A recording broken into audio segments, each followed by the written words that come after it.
Maayong gabi kaniyong tanan atong mga hinigugma nga mga kapaglaom, ato nga mga hinigugma makaigsunan o magkigalaan nga nagsunod sa atong nga programa niya nasadta sa takna sa pagtuon ang atong tibuok yun nga tema ning quarter no in theme in the gospel or the gospel of John. Unya mo focus ta sa ato nga pagtuon niining pulo na kasimana sa atong pagtuon, the way, the truth, and the life. Atong idako ang atong ulo sa pag-ampo. Our great and loving Heavenly Father, this evening, we would like to ask you, Lord, that you will give us your special knowledge so that as we discuss our lesson this evening, we will be able to understand it and allow it, dear Lord, that through our lessons we can grow into our spiritual maturity. Thank you for blessing us, especially to our hearers tonight, wherever they are. In Jesus' name I pray, Amen. So niya kita sa ato nga pagtuon. Unya ang atong uluhan gyud, ako nang igasulti kaninyo kaganina, the Father, the Son, and the Spirit. So na-focus kita sa study nato karon about the Godhead. O sa uban pa nga terminology, gitawag nato ni og Trinity. Pero sa ato nga pagtuon, we will focus one by one. We study about the Father, we study a little bit of the Son, that is Jesus, and we study also about the Spirit. So nindot ni siya nga pagtuon. Abi ninyo mga kaigsunan kini nga pagtuon kung mangiskwela gyud ani sa ato nga theological seminary dito sa Adventist International Institute of Advanced Study, kining the doctrine of the Father, usan ni siya ka semester. The doctrine of the Son, another semester po ni siya, the doctrine of the Spirit. So, dugay ni siya nga tun-an, pero ang ato karon nga pagtuon, gitagod-tagod nato ni siya, gikan sa atong Domingo, o gikan jud sa pagkasalob sa adlaw ni atong niagi nga Sabado atong gitun-an sa tibok semana niya tulo ka mga major topic pero ato lang gitun-an og usa lang ka semana. So mga bright yun ta mga kaigsunan. Unya ato lang hangyon nga ang Holy Spirit maghatag nato og dugang kibalo aron masabtan nato ni sa yano kaayo nga pagsabot aron madasig kita sa atong pag-alaga diha sa Ginoo.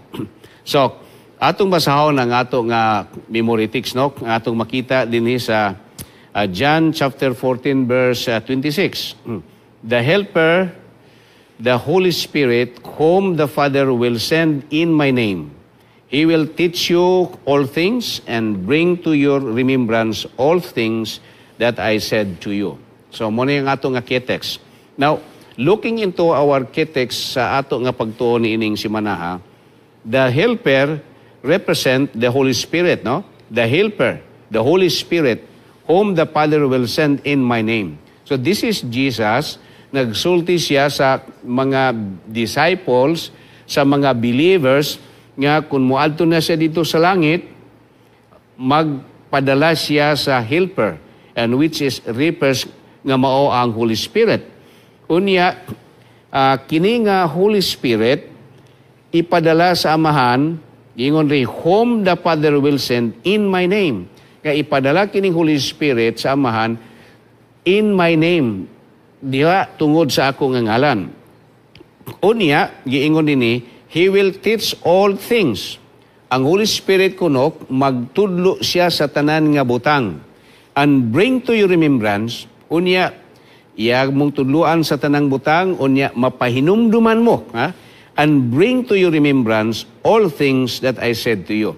So ang Holy Spirit magpahinumdum sa ilaha og unsa ang gisulti ni Jesus kanila. So nagpasabot nga kung si Jesus mawala na, muadto na dito sa langit because Jesus atong nahibalan si Jesus ilansang dito sa cross, niya muadto siya dito sa langit, niya ipadala niya ang Holy Spirit sa iyang ngalan.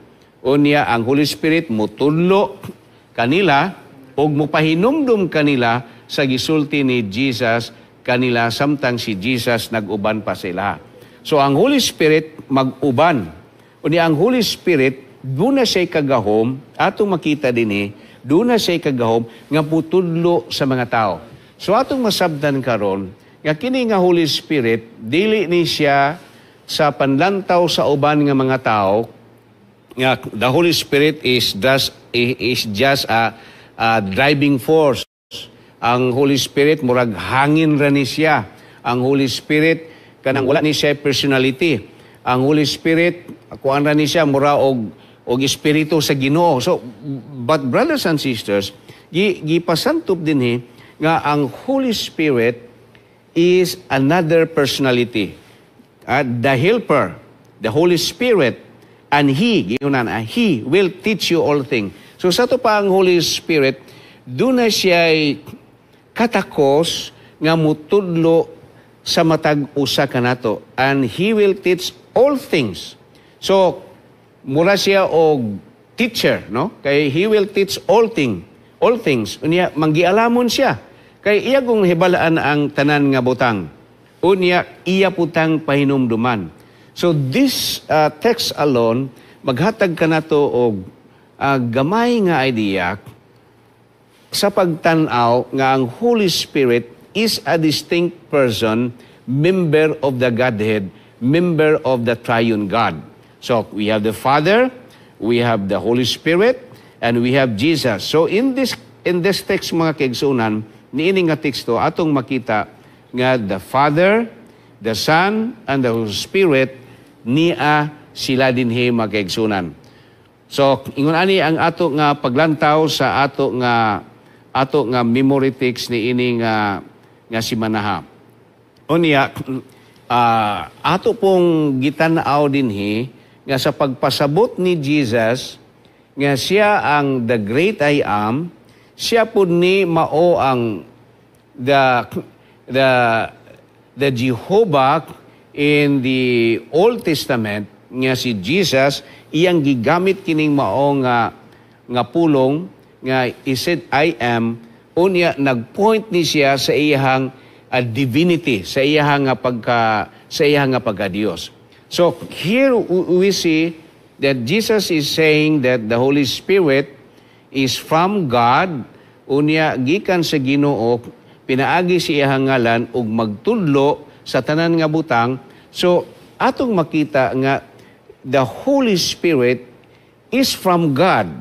Unya ang si Jesus usab who claims that He is the I am, mga kaigsunan, gikan usab sa Amahan. So, looking into this perspective, atong makita nga the Father, the Son, and the Holy Spirit, they are three distinct personality, and all of them, they are all divine in power, in authority. O atong makita nga kining the Godhead, we call this the Godhead, niya gitawag po ni siya sa mga letter, mga theologian in the progress of Christian theology, gitawag o nato og Trinity. Atong makita nga kining tulo, they have one mission nga ang ilahang mission mao ang pagluwas sa tao nga nahulog sa pagpakasala. And we will consider that as we go along with our lesson.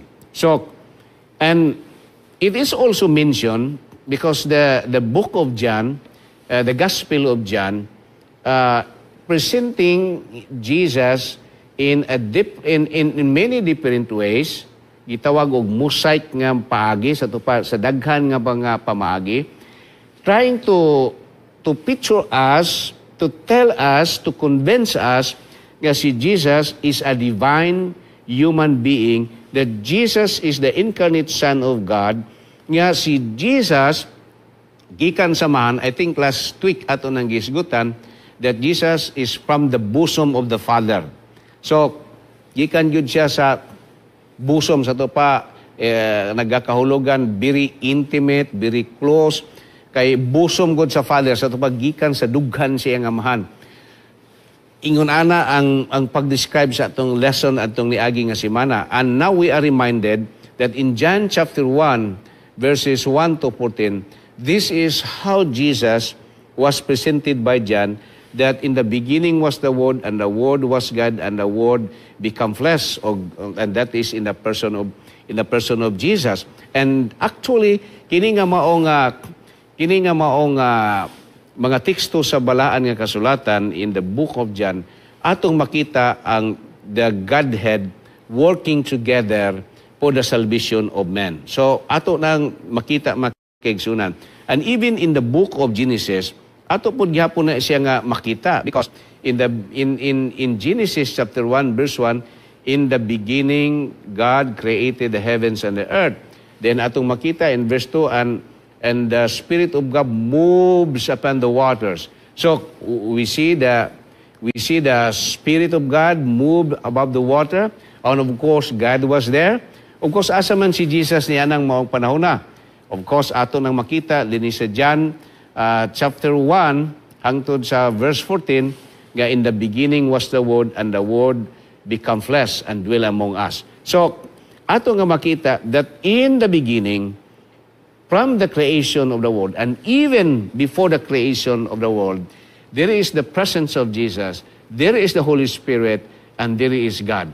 So, mauna ang description if we talk about God, that God has three distinct personality, and in gitawag nato ni og the Godhead, gitawag po ni sa uban nato nga mga theologians, which is we consider it nga usa ka pag-describe on the distinct personality of the Godhead. Mga kaigsunan, actually usa ni siya ka lisod kaayong pagtulunan. Muna nga ang uban nag-reject sa idea nga dili pwede nga ang Ginoo tulo ka buok, kay sa mathematical nga pagpanabot dili na siya pwede nga 1 plus 1 plus 1 equals 1. Dili na siya pwede. 1 plus 1 plus 1 equals 3, yun na siya. Pero diri sa scripture makaigsunan, we can see a mathematical equation nga ang 1 plus 1 plus 1 in the Godhead, usa lang sila.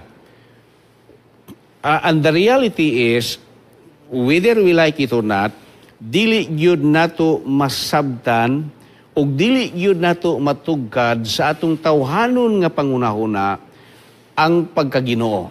Di yun nato na matugkad, and we must accept that, mga kaigsunan, mga kapaglaom. We cannot really fathom the depths of the divinity of God. Kung matugkad na nato ng divinity about God, then napareho na ta sa Ginoo. So, nalibil na ta niya. Remember, we are simply just human. Ang ato nga pangunahuna, tawhanon ra gyud pod kayo.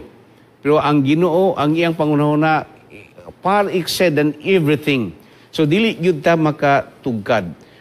What we are doing here, mga kaigsunan, is just to accept what the scripture says, that there are three distinct persons in the person of God the Father, God the Holy Spirit, and God the Son, that these three mga kaigsunan, kini sila nga tulok, the composed of the Godhead.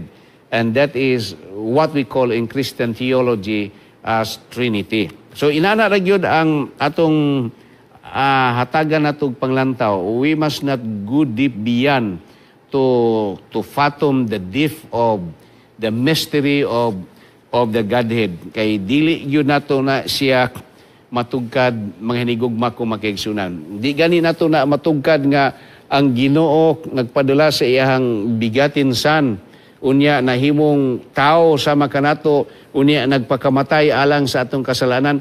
Dili nato na masabtan.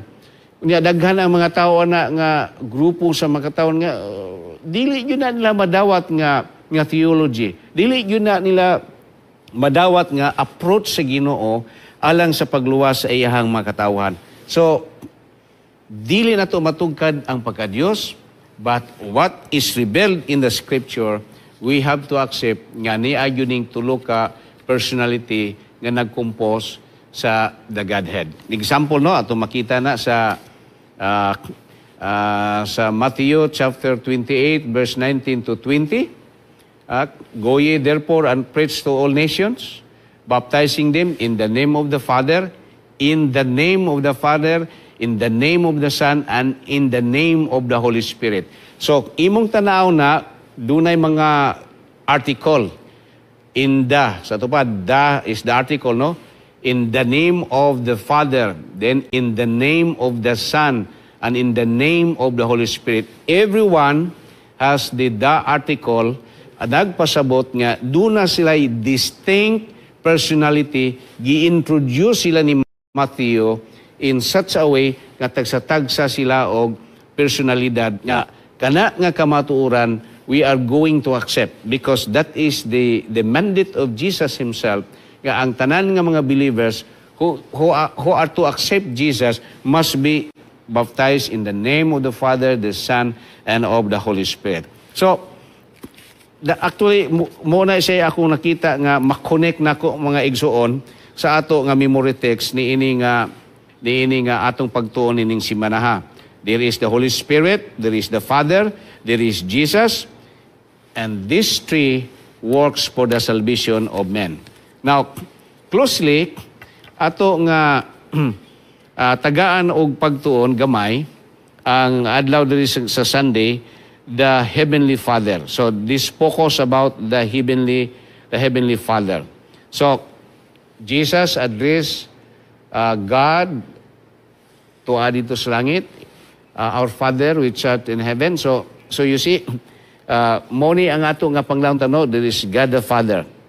Now, this God the Father, ato nga makita that this God, in the creation of man, He was there at the creation in the book of Genesis chapter 1. So ato nang makita no, gi-specify sa atong lesson in Genesis chapter 1, in the beginning the Father and the Son and the Holy Spirit created the heavens and the earth. Of course, wala ni dito sa text but we can see it there because in the creation there is that Spirit and there is God.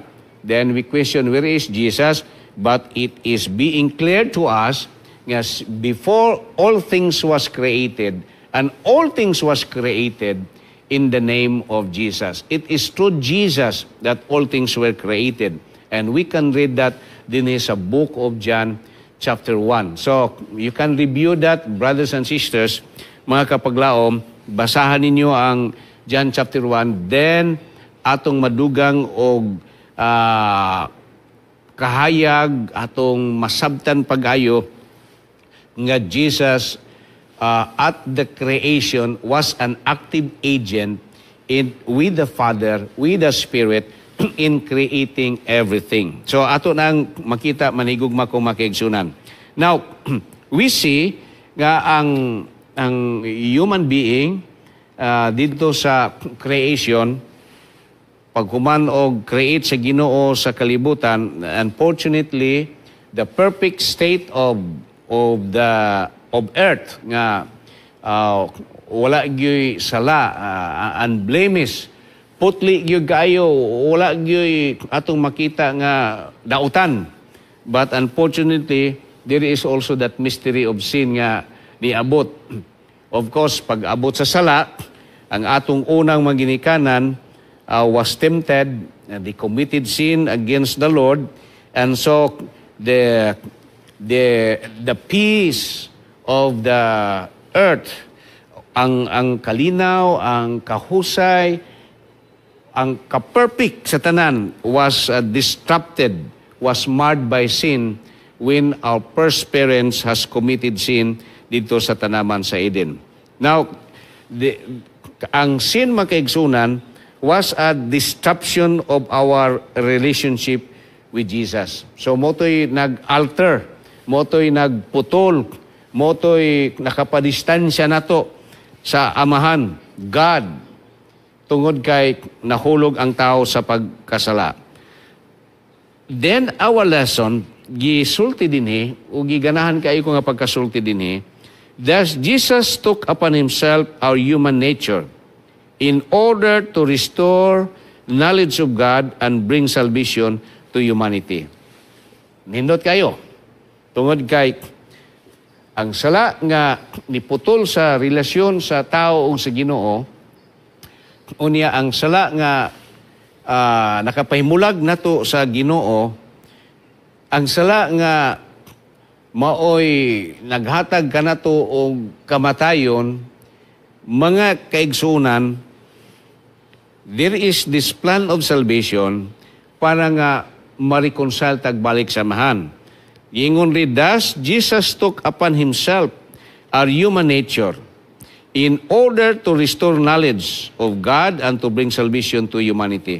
So, ako na sabtan, o siguro inyo pong nasabtan mga kapaglaom, nga ang only way nga ang tao ma-reconcile balik ngadto sa Ginoo, nga ang tao mabalik ngadto sa samahan, Jesus must come, must incarnate, magpakatao in our human flesh, aron nga kita ma-restore, aron kita mapasiguli ngadto sa nabugto nga relasyon samahan.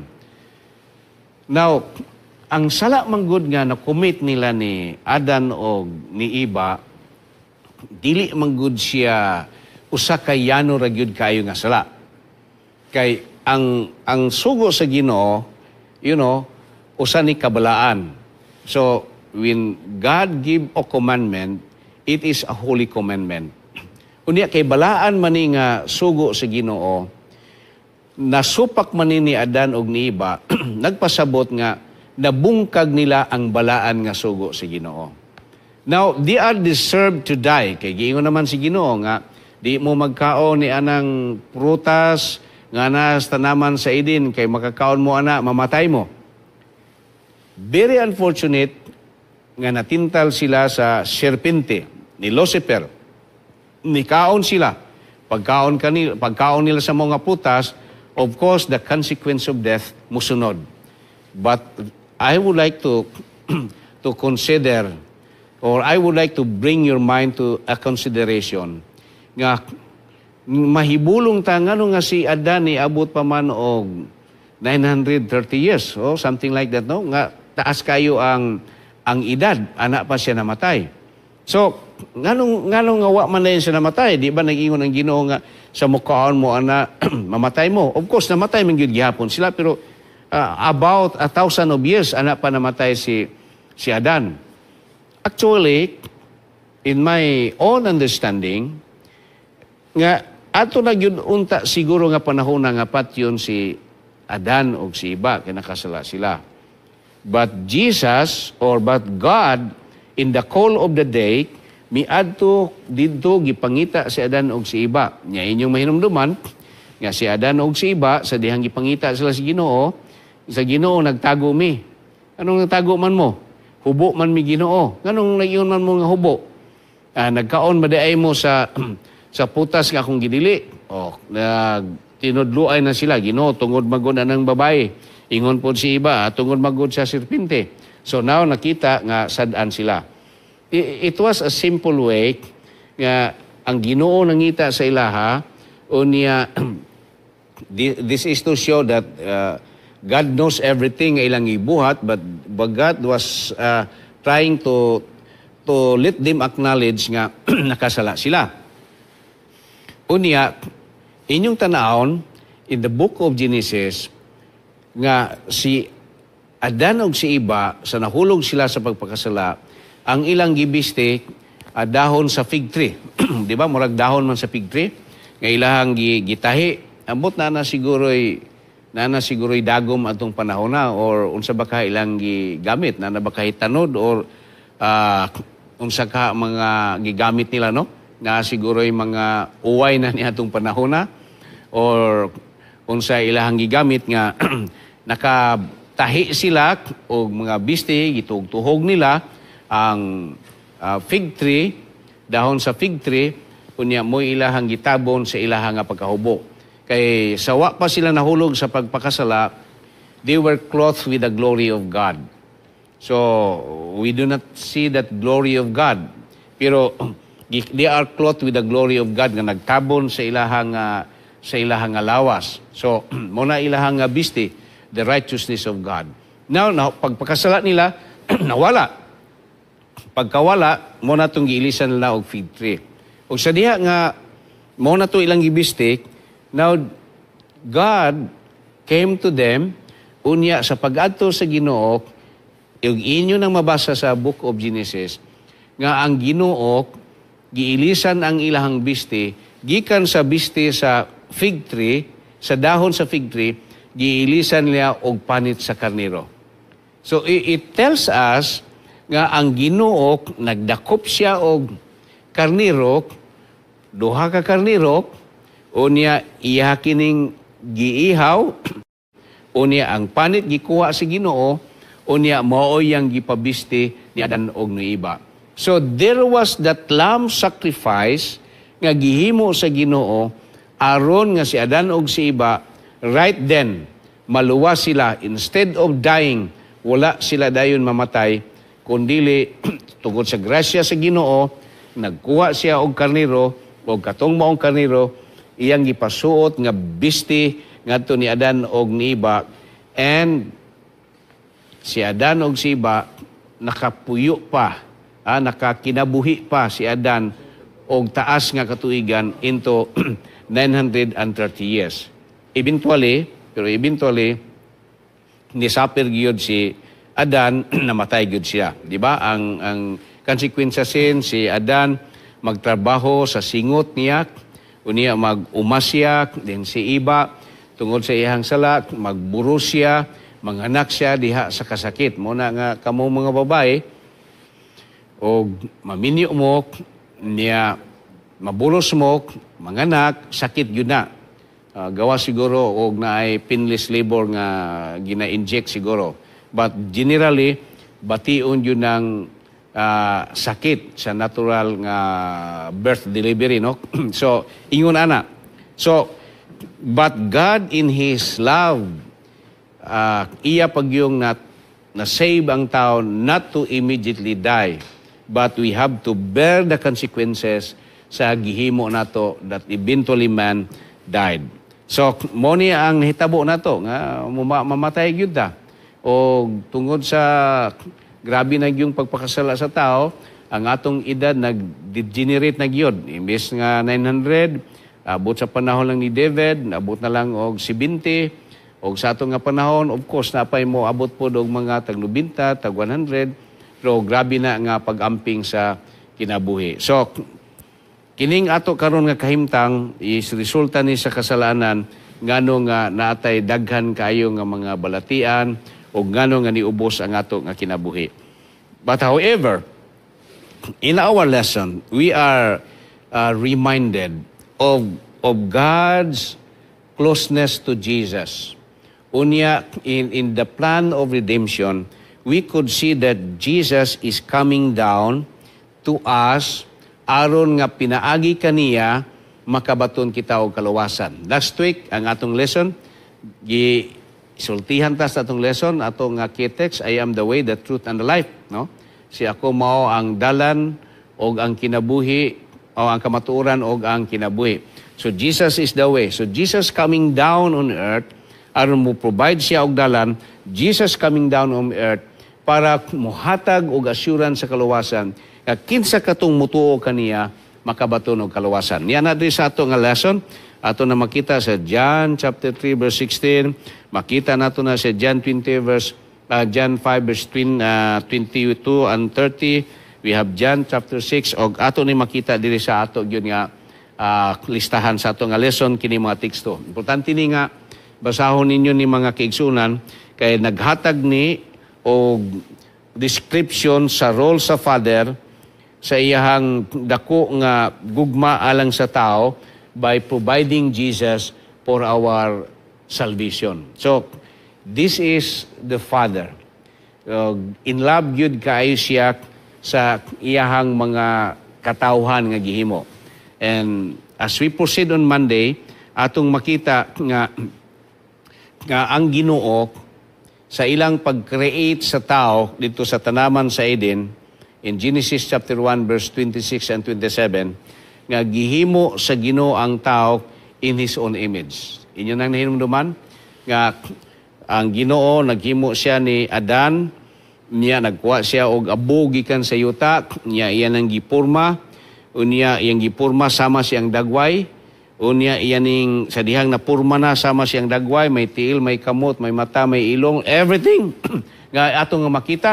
So gihuyupan sa Ginoo ang ilong sa ginhawas kinabuhi og ang tao nahimong kalag nga may kinabuhi. So Adam, sa pag-create sa Ginoo sa iya, Adam was the reflection of God in the flesh. Reflection nga ingon ani di ay ang purma sa tao o ang purma sa Ginoo in the flesh, kaya ang Ginoo dili man makita because He lives in the spirit. So di man makita, but here atong makita nga inani kagwapo di ay, inani di ay kamatahom ang Ginoo, kay nakita nato si Adan nga inana ka taas, inana ka himsog, inana ka gwapo, si iba gihimo pud si Ginoo inana ka matahom. So atong makita nga perfect yun kayo, and they are the reflection of God. Kaya nag-ingon ang Ginoo, let us make man in our image.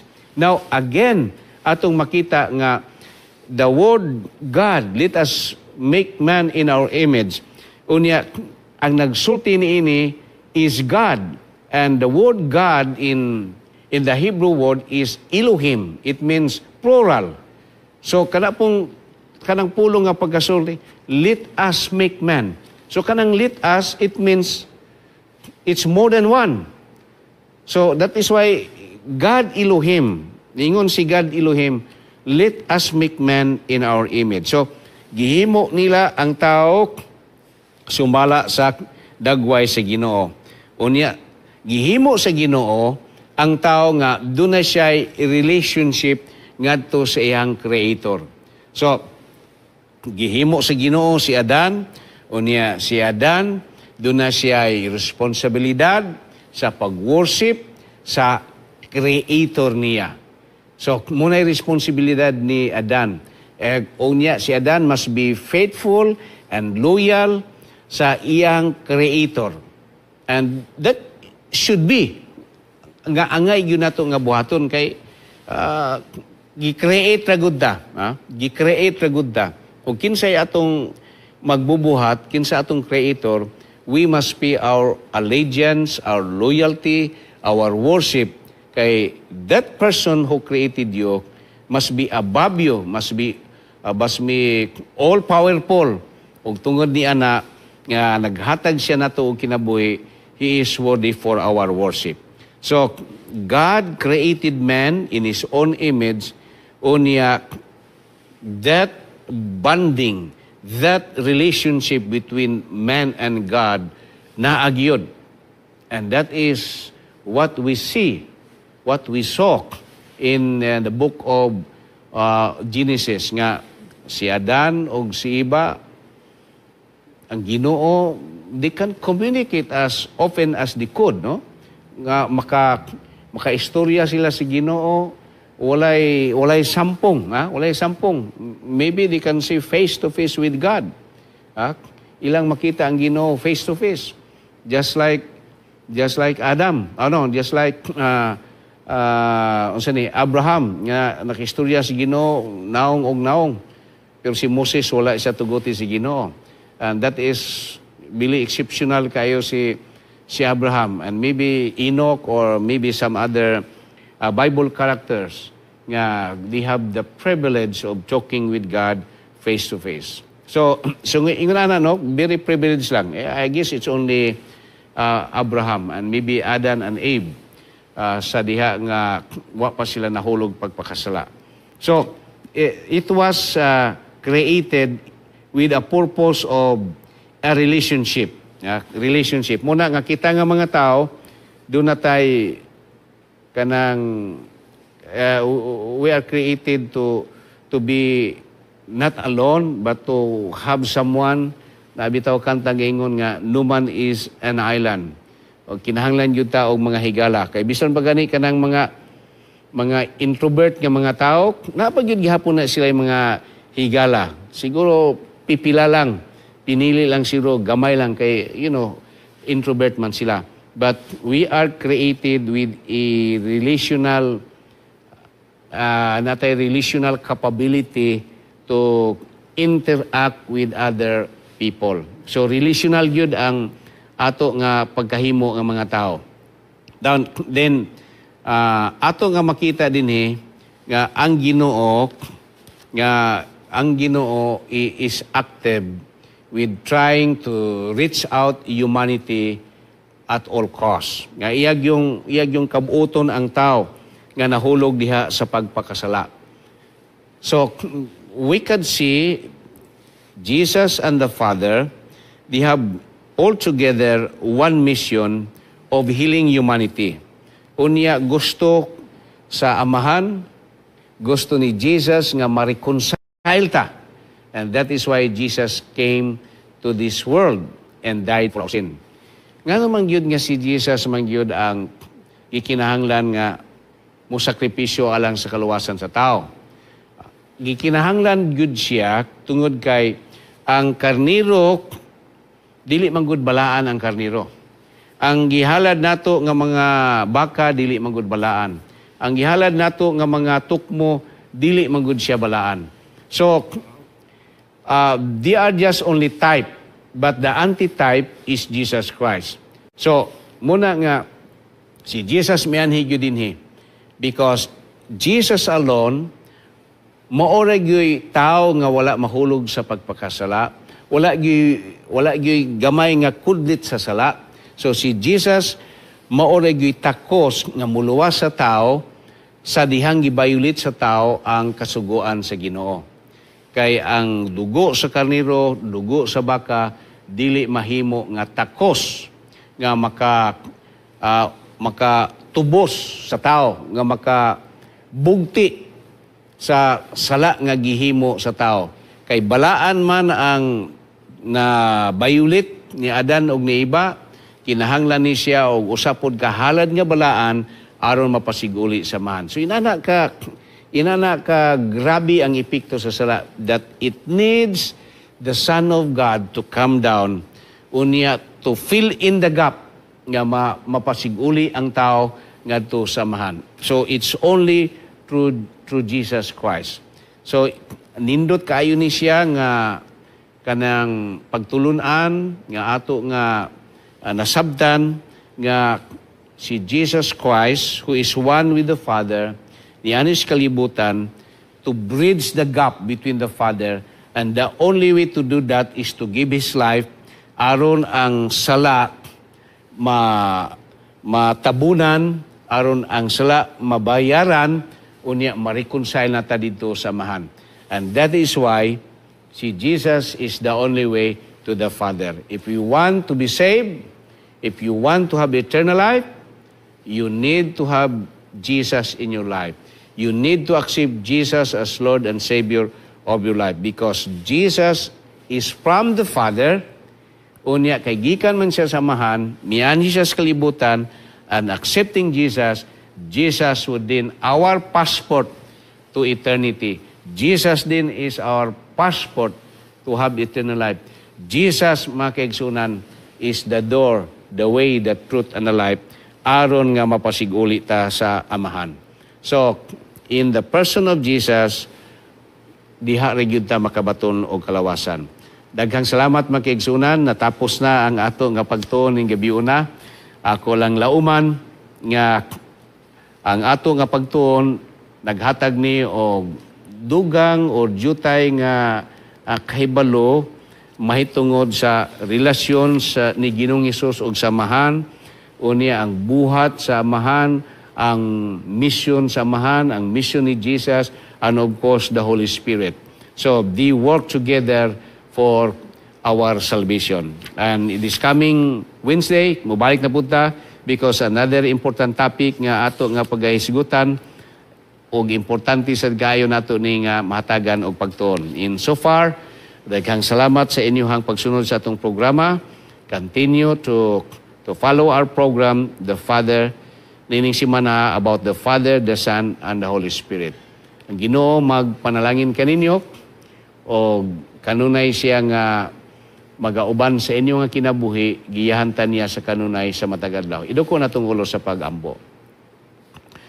Our loving Father in heaven, we thank you that tonight we study our lesson and allow us, the Lord, to accept thy words that there are distinct three personalities in heaven, and that is God the Father, God the Son, and God the Holy Spirit.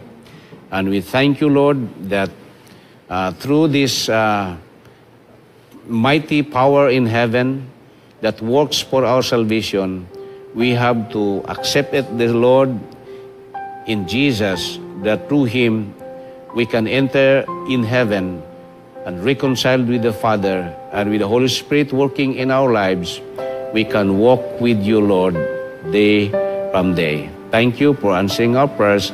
In Jesus' name I pray, amen.